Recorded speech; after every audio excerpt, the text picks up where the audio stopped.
Halo Bapak-bapak dan Ibu-ibu sekalian, dan adik-adik. Saya di sini akan menceritakan sedikit tentang kesehatan gigi dan mulut serta cara efektif minum obat. Kenapa sih kita harus memperbincangkan hal ini? Mari kita ulas di waktu selanjutnya.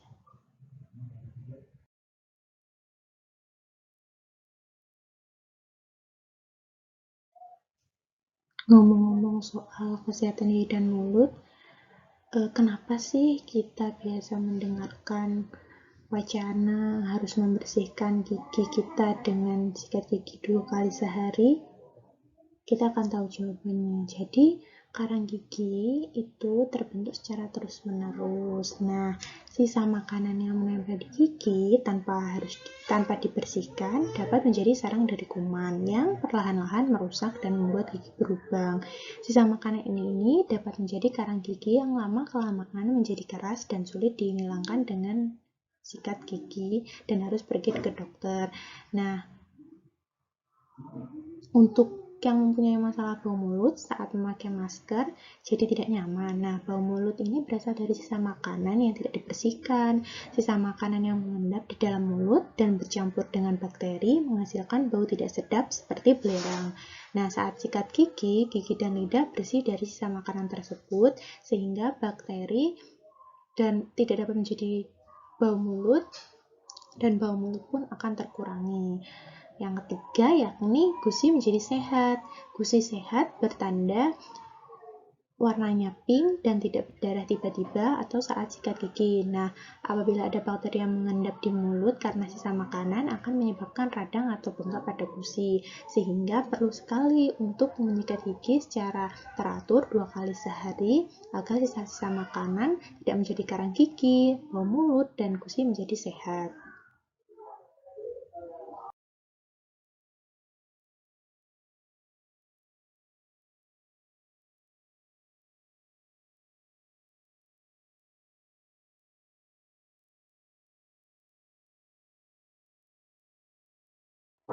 Kapan sih yang dimaksud 2 kali sehari itu?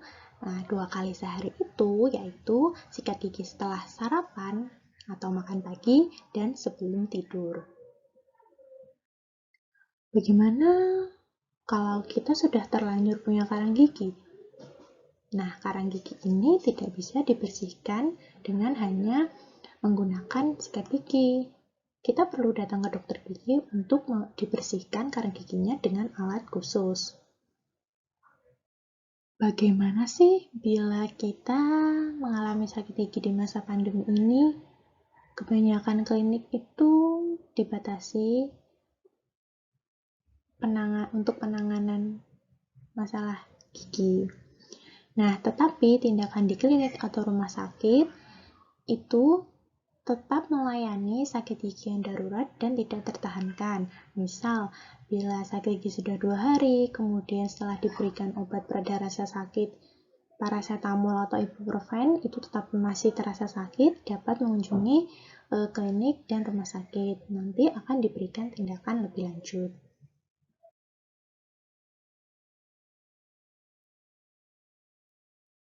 Dosis obat adalah jumlah obat yang harus diminum. Tiap orang dosisnya berbeda. Dokter biasanya akan memberikan dosis sesuai berat badan atau umur seseorang. Nah, ketepatan dosis ini akan memberikan efek sesuai dengan yang diharapkan. Misalnya, pada pasien umur dewasa diberikan resep oleh dokter untuk minum obat penurun panas, biasanya paracetamol atau sanmol, itu sebanyak setengah tablet atau 250 mg. Nah, efek tidak tercapai bila minum dengan dosis yang tidak sesuai anjuran tersebut. Waktu minum obat. Nah, waktu minum obat ini adalah waktu di mana kita harus meminum obat. Waktu akan mempengaruhi efek dan cara kerja obat. Contoh, obat MAH atau biasanya namanya antacid akan didapatkan efek maksimal bila diberikan setengah atau 1 jam sebelum makan. Aturan minum obat. Aturan minum obat berhubungan dengan dosis obat yang diberikan. Jadi, minum obat tidak bisa sesuai dengan keinginan sendiri, harus sesuai dengan aturan yang diberikan oleh dokter. Bila tidak sesuai aturan, dapat mempengaruhi efek yang diharapkan atau dapat menimbulkan efek yang tidak diinginkan. Contoh, antibiotik, misalnya penisilin atau amoxicillin harus habis untuk mencegah terjadinya bakteri kebal terhadap obat tersebut. Misal contoh antibiotik yang sering diberikan oleh dokter adalah amoxicillin, cephalosporin, dan lain-lain. Nah, untuk obat dengan aturan 3 kali 1 tablet itu diminum tiap 8 jam sekali. Dan obat dengan aturan 2 kali 1 tablet diminum tiap 12 jam sekali.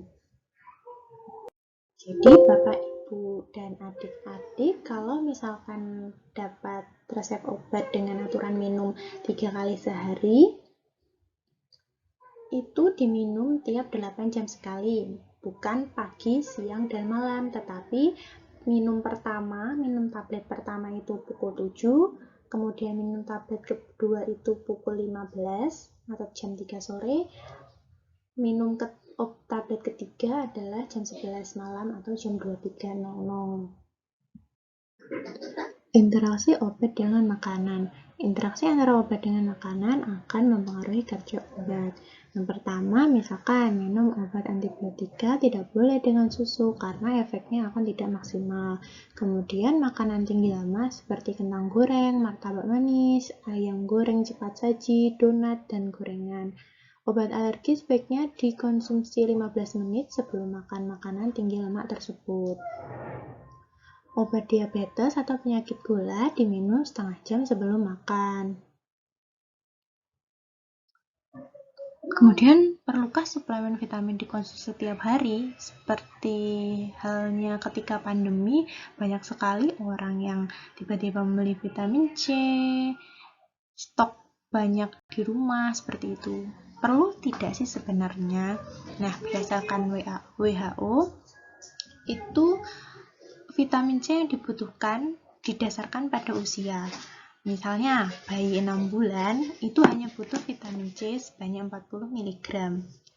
Kemudian untuk remaja 14-18 tahun itu berbeda antara laki-laki dan perempuan. Pada laki-laki itu 75 mg dan pada perempuan itu 65 mg. Untuk usia dewasa pun itu berbeda. Nah, sedangkan yang beredar di pasaran itu berapa miligram sih? Biasanya lebih dari 1000 mg. Atau biasanya 500 sampai 1000 mg. Nah, itu apabila dikonsumsi sehari dan terus-menerus akan berakibat pada lambung seperti itu. Jadi tidak perlu mengkonsumsi vitamin C seperti ini setiap hari berturut-turut karena itu bisa disebut overdosis.